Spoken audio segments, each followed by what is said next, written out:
Ah,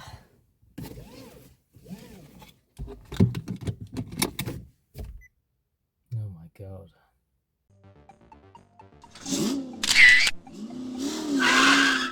Good evening, it's Adam here again with another quick instant movie review for you. So tonight I saw Kraven the Hunter. This is the sixth film in the Sony Pictures Spider-Man universe, whatever the heck that means. It stars Aaron Taylor Johnson as Sergei Kravenov, a man who is infected after being infected by blood of a lion and then drinking a gypsy potion administered by Calypso, later played by Ariana DeBose. He is the son of Nikolai Kravenov, who is played by a Russian Crow. It is a Russian Crow. It's Russell Crowe putting on a Russian accent, who is a ruthless crime lord who is being targeted by Alexei, aka the Rhino. And he has hired a bloke by the name of the Foreigner, who's a mercenary, who loves playing statues with all of his prey. You stay there, I'm going to look in your eyes, I'm going to count to 3, and I'm going to come around the back of you and knock you on the head. Serious. Anyway, Kraven's half-brother is also being targeted, Dmitri. The whole thing is directed by J.C. Chandor, from a screenplay by Richard Wenk, art Markham, and Matt Holloway.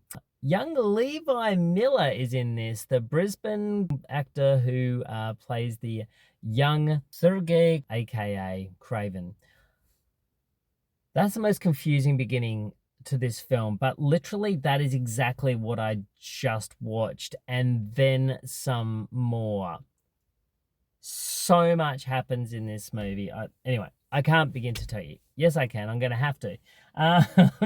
So this film has been flying around since Sam Raimi wanted to put Kraven in his Spider-Man 4 that never happened, and then part of the Sinister Six that was supposed to have happened in one of the Amazing Spider-Man movie that never came to fruition. I think his spear appeared in the thing as a post-credit sting, and everyone went, "Ooh, what's that?"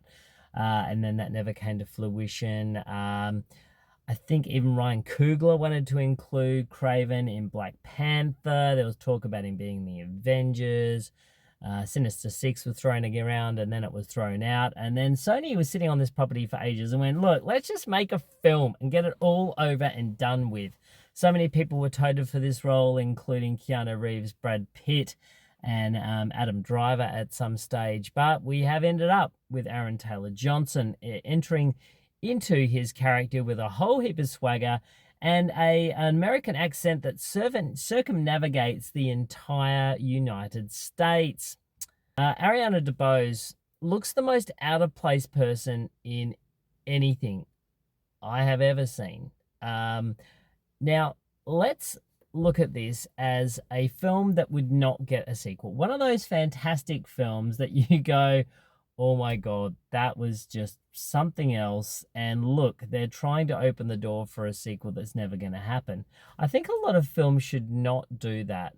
So therefore, don't put your side characters in ridiculous outfits that don't have any explanation whatsoever until we get to the second film that we're never ever going to get to. Just don't do it. It's so hard to explain this film. Because the really funny thing about it is that I was actually entertained. I really enjoyed watching Aaron Taylor Johnson in this role, even though he has some, he is surrounded by people that are completely incompetent or in a completely different movie. I feel like Aaron Taylor Johnson has got his tongue firmly planted in his cheek for most of this film. He acknowledges the fact that when he gets off a plane after being running through the snow and getting caught in a snowdrift while seeing a wolf jumping onto the back of a plane, the first thing you need to do is rip off your shirt and show everyone how many abs you've got. You can't count this bloke's abs on all of your hands and all of your feet. They're exploding off his body. And you get to see them a couple of times because there's a very gratuitous shot of him, again, taking his shirt off and putting on a big furry coat. So this has been cut within an inch of its life, but the film itself goes for over 2 hours. So it really has to be cut within an inch of his life. But really what I think has happened is that the script writers have all sat down together and gone, I don't think we're going to get a second film out of this. So this is our one chance to put in 5 storylines. So let's go for it. Let's go, boys. Let's go. Let's get this done.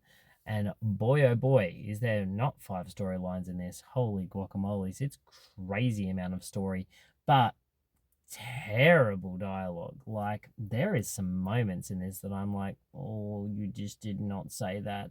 And scenes, which is just completely bizarre. There's a very strange dialogue delivery outside of a plane between Calypso, played by Ariana DeBose, and Kraven, played by Aaron Taylor Johnson.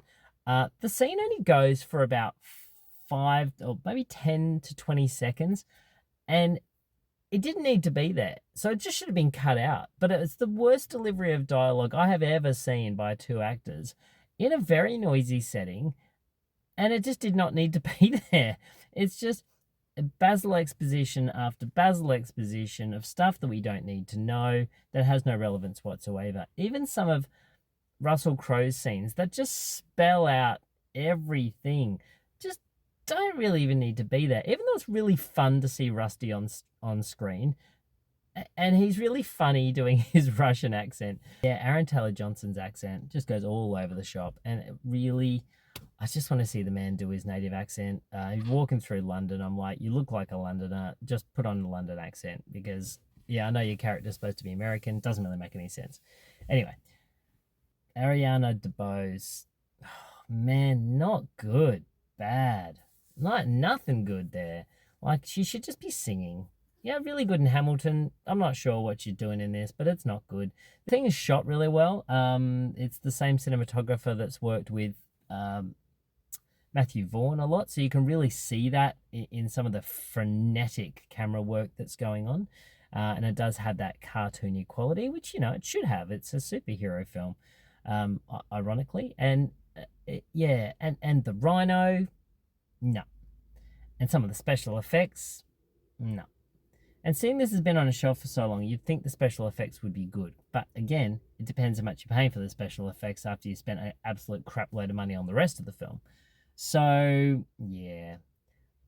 Scenes just happen in this movie. They just happen. Dialogue comes out, things get cut up really quickly, and the scene just happens. Then we move on to the next bit. I'm just like, whoa, what is happening right now? So it's very conflicting, because I did really like Aaron Taylor Johnson. I just was sitting there watching this man going, you should be James Bond. Can we just drop all the other stuff now? Just send this guy out to be Bond. He's gonna be great. He's got a little bit of a cheeky Pierce going on. We've got a little bit of a stoic, you know, Daniel Craig, very much swagger. You know, the man wears a suit in this film. Obviously, you know, there's a slight tip of the hat there to a Bond reference, and he looks fine. He cuts a suit beautifully. The man is built. He walks like a walnut. He's got a little swagger. I would put him in Bond straight away. But for now, we have to see him in this. So if you can get over that and you want to see him wearing with his 47 abs, do so. That would mean that I have 47 digits on my hands and my feet. That is incorrect, but it's a lot of abs.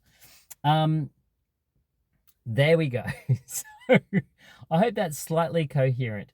The film is big. It is noisy. It is fun, but it's ridiculous, and it doesn't really make a whole lot of cohesive sense. And there's some terrible side acting, horrific. Some people are acting their way out of a cornflake packet in this film. Some of it is bad. Anyway, it's called Kraven the Hunter. It is now screening all over the place. I would probably give it 5.5 to 6 out of 10. You know, I can't say this is a really great film because the dialogue is woeful. So I'd probably go 5. You know, it's that film. It's that film. Anyway, that's my review of Kraven the Hunter. What other film have you seen that you went, there is no way they're ever going to make a sequel for this, even though they were so sure of themselves? I honestly, at the moment, can't think of a film like that, but I'm sure there was a few. Maybe Cowboys and Aliens, I think, might have tried to do it. I think vaguely I remember seeing like a weird little post-credit sting in that one. So yeah, tell me if there's anything there that floats your boat. All right, tell your friends, tell your family, sign up, subscribe, and I will catch you here next time here in my car wearing a seatbelt. Hopefully not for the next movie. Okay, bye.